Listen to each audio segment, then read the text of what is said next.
went to my factory. This is my lathe, and so I have a broken down joystick over here. This is an old Soviet made, and this button stuck, and something maybe get broken inside of here, and I don't want it repair. So I create a new joystick, and for now I switch machine under power, and oh, it's running.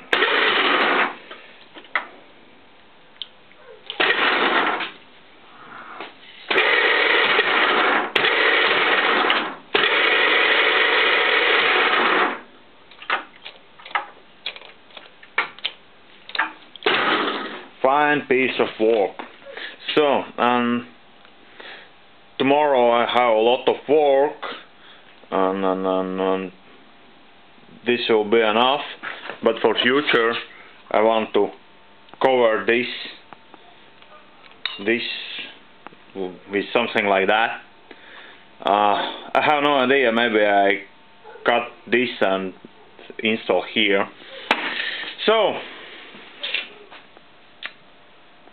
repair is done, and time to go relax, and tomorrow back to work. Thanks for the watching, good luck, and have a nice day.